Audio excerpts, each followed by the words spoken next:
Hi everyone, ಅಶ್ನಾ family logs ಎಲ್ಲರಿಗೂ welcome. ಈಗ ನೋಡಿರಿ ಫ್ರೆಂಡ್ಸ್, ಮಕ್ಕಳದು ಜಗಳ ಎದ್ದು ಕೂಡಲೇ ಈ ಥರ ಜಗಳ ಮಾಡ್ಕೊಂಡು ಕುಂತ್ಬಿಡ್ತಾರೆ. ಹಸ್ಬೆಂಡು ನಾಷ್ಟ ಏನೂ ಆಗಿಲ್ಲ, ಕುಂತ್ಕೊಂಡಾರ. ಈಗ ನೋಡಿ ಫ್ರೆಂಡ್ಸ್, ನಾನು ಶಾವಿಗೆ ಉಪ್ಪಿಟ್ಟು ಮಾಡಕತ್ತೀನಿ. ಈಗ ಶಾವಿಗೆ ಉಪ್ಪಿಟ್ಟಿಗೆ ಸ್ವಲ್ಪ ಕೊತ್ತಂಬರಿ ಮತ್ತು ಇದು ಫ್ರೆಶ್ ತೊಗೊಂಬಂದಿದ್ರು. ಹಾಗಾಗಿ ಟೊಮ್ಯಾಟೊ, ಈರುಳ್ಳಿ, ಮಸಾಲೆ ಎಲ್ಲ ಹಾಕಿನಿ. ಇದ್ರೊಳಗೆ ಹಾಕೋದು ತೋರ್ಸೋದಾಗಿಲ್ಲ, ಅರ್ಜೆಂಟ್ ಇರ್ತಾ, ಬೆಳಗ್ಗೆ ಜಲ್ದಿ ಮಾಡಬೇಕಲ್ಲ. ಹಾಗಾಗಿ ಎಷ್ಟಾಗುತ್ತೋ ಅಷ್ಟು ನಾನು ಇದು ಶೇರ್ ಮಾಡ್ತೀನಿ, ಉಪ್ಮಾ ರೆಸಿಪಿ. ಈಗ ನೋಡಿ ಫ್ರೆಂಡ್ಸ್, ಇದು ಚೆನ್ನಾಗಿ ಮಿಕ್ಸ್ ಮಾಡ್ಕೋಬೇಕು. ಸ್ವಲ್ಪ ಕೊತ್ತಂಬರಿ ಹಾಕಿನಿ ಫ್ಲೇವರ್ಗೋಸ್ಕರ. ಈ ಥರ ಮಾಡಿದರೆ ಭಾಳ ಟೇಸ್ಟಿಯಾಗಿ ಆಗುತ್ತೆ. ಈಗ ಬಿಸಿನೀರು ಹಾಕಾಕತ್ತೀನಿ ಇದ್ರೊಳಗೆ, ಯಾಕಂದ್ರೆ ಜಲ್ದಿ ಆಗ್ಬೇಕಂಥೇಳಿ ನಾನು ಈ ಥರ ಮಾಡ್ಕೊಂಡೀನಿ. ಟೈಮ್ ಇದ್ದಿಲ್ಲ, ಬರೀ ಒಂದು 20 ನಿಮಿಷ ಇತ್ತು. ಹಾಗಾಗಿ ಈ ಥರ ಜಲ್ದಿ ಮಾಡಕತ್ತೀನಿ ನೋಡಿರಿ ಫ್ರೆಂಡ್ಸ್. ನಾನು ಬಿಸಿನೀರು ಇಲ್ಲೇ ರೆಡಿ ಮಾಡಿದೆ, ಬಿಸಿನೀರು ಇದ್ರೊಳಗೆ ಹಾಕಿನಿ. ಈಗ ರೆಡಿಯಾಗಿದೆ. ಒಂದು 2 ನಿಮಿಷ ಕುಕ್ ಆದರೆ ಸಾಕು. ಈಗ ಇದು ಎಲ್ಲ ತೆಗೆದಿಡ್ತೀನಿ. ಇನ್ನು ಡಬ್ಬಿ ಒಳಗೆ ಹಾಕಿಡಬೇಕು ಕಂಟೈನರ್ನಾಗ.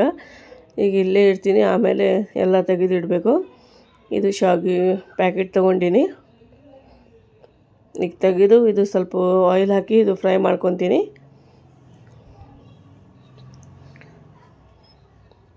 ಇಷ್ಟು ದಿನದಿಂದ ಬ್ಲಾಗ್ ಹಾಕಿಲ್ಲ ನಾನು, ಯಾಕಂದರೆ ನನಗೆ ಏನಾರ ಒಂದು ಪ್ರಾಬ್ಲಮ್ ಹಾಕಬೇಕಂದ್ರೆ, ಹಾಗಾಗಿ ನಾನು ಹಾಕಲಿಲ್ಲ. ಹಾಕೋದು ಇವತ್ತು ಹಾಕಬೇಕು, ನಾಳೆ ಆಗಬೇಕಂದ್ರೆ ಹಿಂಗೆ ಡಿಲೇ ಆಯಿತು. ಅದಕ್ಕೆ ಇವತ್ತಿನಿಂದ ನಾನು ಡೈಲಿ ವಿಡಿಯೋ ಹಾಕಬೇಕಂಥೇಳಿ ಅಂದ್ಕೊಂಡೀನಿ, ಇನ್ಶಾಲ್ಲ. ಈಗ ನೋಡಿ ಫ್ರೆಂಡ್ಸ್, ಇದು ಹುರ್ಕೊಂಡಿದ್ದಾಯಿತು. ಸ್ವಲ್ಪ ಒಂದು ಚಮಚದಷ್ಟು ಆಯಿಲ್ ಹಾಕಿ ಈ ಥರ ಹುರ್ಕೊಂಡೀನಿ ಶಾವಿಗೆ. ಒಂದು 10 ನಿಮಿಷ ಇಲ್ಲಾಂದರೆ 5 ನಿಮಿಷ ಅಷ್ಟೇ ಈ ಥರ ಕುಕ್ ಮಾಡಿ ಶಾವಿಗೆ ಉಪ್ಪಿಟ್ಟು ರೆಡಿ ಆಗುತ್ತೆ ನೋಡಿರಿ ಫ್ರೆಂಡ್ಸ್.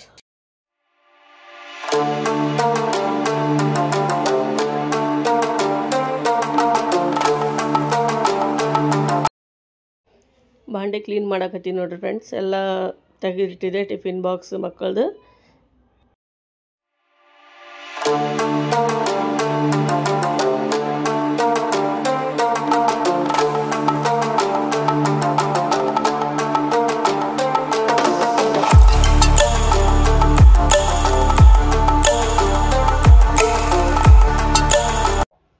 ರೆಡಿ ಆಯಿತು ನೋಡಿರಿ ಫ್ರೆಂಡ್ಸ್ ಶಾವಿಗೆ ಉಪ್ಪಿಟ್ಟು. ಒಂದು ಪ್ಲೇಟ್ ತೊಗೊಂಡಿನಿ ದೊಡ್ಡದು.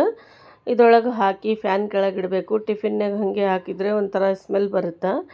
ಮಕ್ಕಳು ಹೇಳ್ತಾಯಿದ್ರು, ಹಾಗಾಗಿ ಈಗ ಇಟ್ಟೀನಿ. ಈಗ ಮಕ್ಕಳಿಗೆ ಟಿಫಿನ್ ಎಲ್ಲ ಕಳಿಸಿದ್ದಾಯಿತು, ಮಕ್ಕಳನ್ನ ಸ್ಕೂಲ್ಗೆ ಹೋಗಿದ್ದಾಯಿತು. ಈಗ ನಾನು ಚಹಾ ಮಾಡಕತ್ತೀನಿ ನೋಡಿರಿ ಫ್ರೆಂಡ್ಸ್.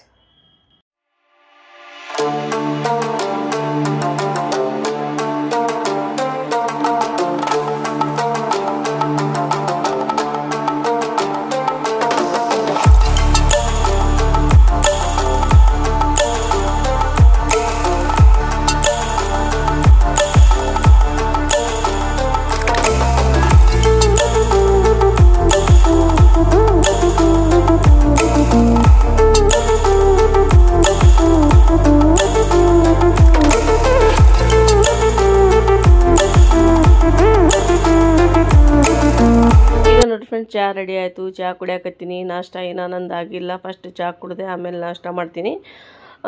ಈಗ ನೋಡಿರಿ ಫ್ರೆಂಡ್ಸ್, ಫಸ್ಟ್ ಚಹಾ ಕುಡಿಯೋಕ್ಕಿಂತ ಮುಂಚೆ ಒಂದು ಗ್ಲಾಸ್ ನೀರು ಕುಡಿಬೇಕಂತೆ, ಚಲೋ ಆರೋಗ್ಯಕ್ಕೆ. ಇಲ್ಲಾಂದರೆ ಬಿಸಿ ಚಹಾ ಕುಡಿತೀವಲ್ಲ ಬೆಳಗ್ಗೆ ಎದ್ದ ತಕ್ಷಣ ಹಾಗೆ ಕುಡಿಬಾರ್ದು. ಫಸ್ಟ್ ನೀರು ಕುಡಿದ್ರೆ ಚಹಾ ಕುಡಿಬೇಕು. ಹಾಗಾಗಿ ಈಗ ನೋಡಿರಿ ಫ್ರೆಂಡ್ಸ್, ನಾನು ಟೋಸ್ಟ್ ಮತ್ತು ಟೋಸ್ಟ್ ಎಂಜಾಯ್ ಮಾಡಕತ್ತೀನಿ. ಭಾಳ ಟೇಸ್ಟಿ ಇದ್ದು. ಬರ್ರಿ ಫ್ರೆಂಡ್ಸ್ ಚಹಾ ಕುಡಿಯೋಕೆ. ಈಗ ಕಟನ್ ಎಲ್ಲ ವಾಶ್ ಮಾಡಿಟ್ಟಿದ್ದೆ, ಈಗ ಮಡ್ಚಿಡಬೇಕಿದು.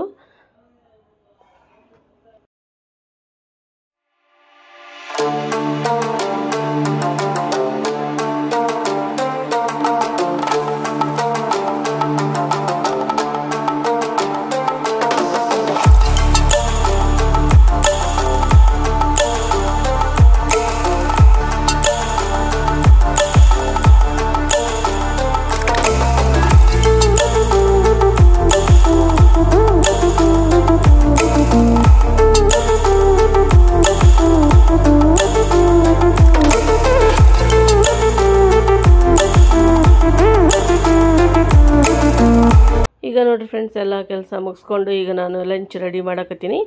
ಈಗ ಲಂಚ್ ಒಳಗೆ ನಾನು ಏನು ಮಾಡಕತ್ತೀನಿ ಅಂದರೆ, ಇದು ಎಗ್ ಕರಿ ಮಾಡಕತ್ತೀನಿ. ಈಗ ನೋಡಿರಿ ಫ್ರೆಂಡ್ಸ್, ಇದಕ್ಕೆ ಮಸಾಲೆ ಏನೇನು ತೊಗೊಂಡಿನಂದರೆ ಕೊಬ್ಬರಿ, ಟೊಮ್ಯಾಟೊ ಹಣ್ಣು, ಉಳ್ಳಾಗಡ್ಡಿ, ಹಸಿಮೆಣ್ಸಿನ್ಕಾಯಿ 2, ಕೊತ್ತಂಬರಿ ಸ್ವಲ್ಪ, ಇಷ್ಟು ಹಾಕಿ ಸ್ವಲ್ಪ ನೀರು ಹಾಕಿ ರುಬ್ಕೊತೀನಿ. ಇದು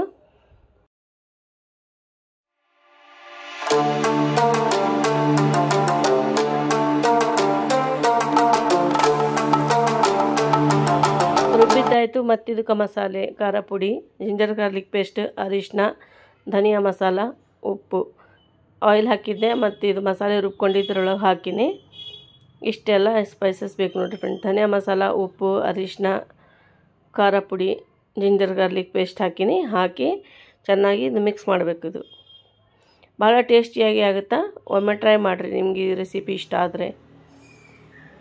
ಚಪಾತಿ, ರೊಟ್ಟಿ, ರೈಸ್ ಜೊತೆ ಮಸ್ತ್ ಆಗುತ್ತೆ ಕಾಂಬಿನೇಷನ್. ಮಾಡ್ಕೊಂಡು ತಿನ್ಬೋದು ಆರಾಮಾಗಿ. ಇದಕ್ಕೆ ಒಂದು 5-10 ನಿಮಿಷ ಕುಕ್ ಮಾಡ್ತೀನಿ. ಆಮೇಲೆ ಈಗ ನೋಡಿರಿ ಫ್ರೆಂಡ್ಸ್, ಎಷ್ಟು ಮಸ್ತ್ ಎಣ್ಣೆ ಬಿಟ್ಕೊಂಡೈತೆ ನೋಡ್ಬೋದು ನೀವು. ಕಲರ್ಫುಲ್ಲಾಗಿ ಎಗ್ ಕರಿ ರೆಡಿಯಾಗಿದೆ. ಎಗ್ ಬಾಯ್ಲ್ ಮಾಡ್ಕೊಂಡಿದ್ದೆ. ಈ ಥರ ಕಟ್ ಹಾಕೀನಿ. ಈಗೆಲ್ಲ ಎಗ್ ಇದ್ರೊಳಗೆ ಹಾಕ್ಬಿಡ್ತೀನಿ.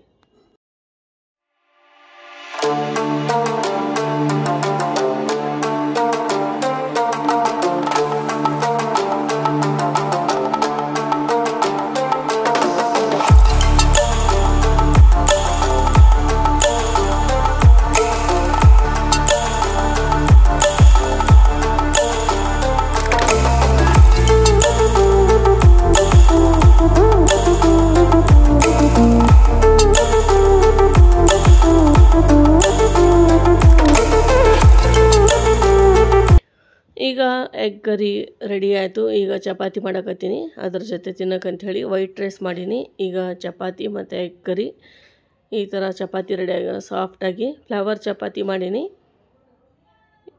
ಈಗ ಒಂದೊಂದಾಗಿ ಎಲ್ಲ ಚಪಾತಿ ಮಾಡ್ಕೊಂಡ್ಬಿಡ್ತೀನಿ. ಮಾಡಿಕೊಂಡು ನಿಮಗೆ ಸಿಗ್ತೀನಿ ರೀ ಫ್ರೆಂಡ್ಸ್.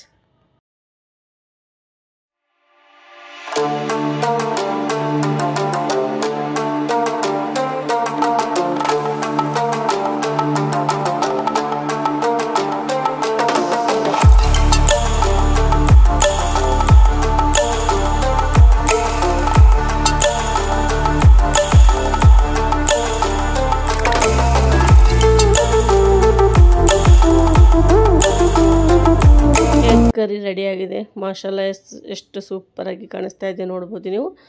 ಈಗ ಊಟಕ್ಕೆ ಹಾಕಿ ಕೊಡ್ತಾಯಿದ್ದೀನಿ ನೋಡಿರಿ ಫ್ರೆಂಡ್ಸ್, ಎಗ್ ಕರಿ ಮತ್ತು ಚಪಾತಿ.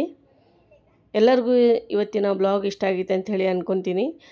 ಈಗ ನಾವು ಸ್ವಲ್ಪ ಹೊರಗಡೆ ಬಂದಿದ್ವಿ, ಸ್ವಲ್ಪ ಕೆಲಸ ಆಯಿತು. ಈಗ ನೋಡಿರಿ ಫ್ರೆಂಡ್ಸ್, ಬಂದ ತಕ್ಷಣವೇ ಮತ್ತು ನಿಮ್ಮ ಜೊತೆ ಇದು ಡ್ರೆಸ್ ತೊಗೊಂಬಂದಿದ್ದೆ, ಅದು ಶೇರ್ ಮಾಡಕತ್ತೀನಿ. ಇವತ್ತಿನ ಬ್ಲಾಗ್ ಎಲ್ಲರಿಗೂ ಇಷ್ಟ ಆದರೆ like, share, subscribe my channel. ಮತ್ತೆ ಸಿಗೋಣ ಇಂಥದ್ದೇ blog. Okay, take care. Bye friends.